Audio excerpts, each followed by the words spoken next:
Hello and welcome to the August 10th, 2021 edition of the Britt and Daryl Show. Just a quick update. In case you haven't heard, the DOJ is coming to town for an investigation.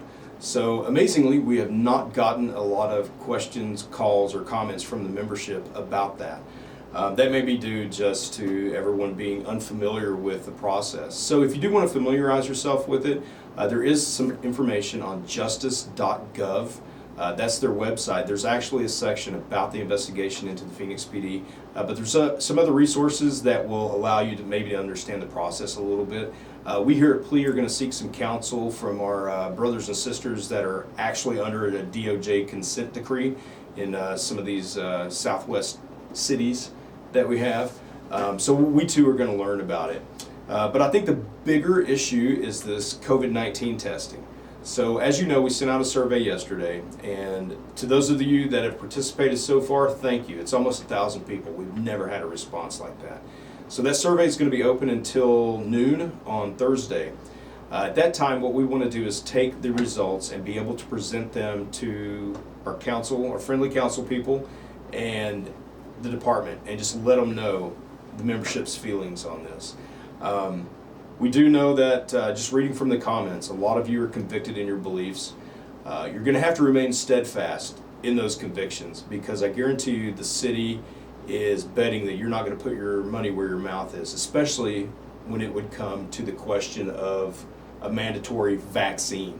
But I think that is where we've had the strongest reaction. The question asking if you would leave your employment if you were mandated to have a vaccine.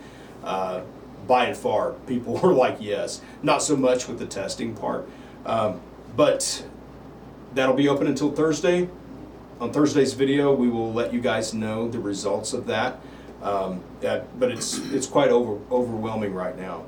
And that leads us to some questions regarding time use, workers' comp, that kind of stuff. So our resident genius, Daryl, is going to explain a little bit of that to you. There is a lot of confusion out there as far as the 80 hours that the department's going to cover, should you get the COVID, right? So if you're vaccinated, they'll cover your first 80 hours. So that leads you to believe that if you're unvaccinated, you're on your own time, which is not the case. So regardless, when you get diagnosed with COVID and you can link it to an on-duty contact, make sure you fill out the industrial forms. It's a work comp covered injury.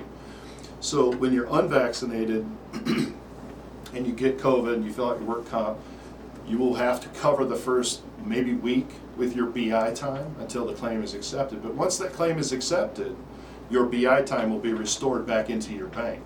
So the city, I think, is trying to confuse people in an attempt to possibly encourage you to get vaccinated. I'm not sure the motivation, but it does create confusion. So work comp is work comp. So if you break your arm, you're not going to have to use your BI time for that, right? You may have to in the beginning, but then it gets restored. It's the same for COVID. So make sure you fill out those forms, fill out that industrial packet.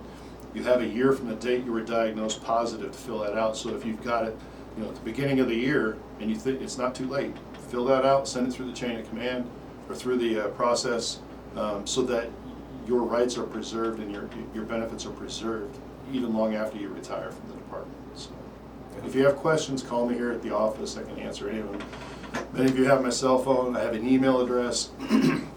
But there's also been a rumor that a lot of these claims have been denied. I have yet to hear of one denied. So if that's out there, I don't know of any. If you've had a denied claim for COVID, call me and see what we can do. There's a period of time where you can contest that ruling if that's what occurred, and we can try and get that claim accepted. Good stuff. Daryl and I attended the HR meeting yesterday regarding the testing. Not a lot of new information there. It looks like they're going to move the start date to the end of September. It's quite a large undertaking, and maybe the city wasn't ready, when they initially started planning this. But there's still a lot of questions. Yesterday we kind of discussed how they would enforce it with discipline. Things like job abandonment was thrown out. What was it? Suspension and termination. Just kind of things that are being thrown out that we're like, yeah, no, that doesn't work. But PLEA is going to have to represent the membership on all sides of this issue, and that's why it's so important that everyone take part in this survey. And that's just going to help us to get that message out and let the city know what all the members feel, you know. So, anything else? No. No? You're so happy. Good times. Oh.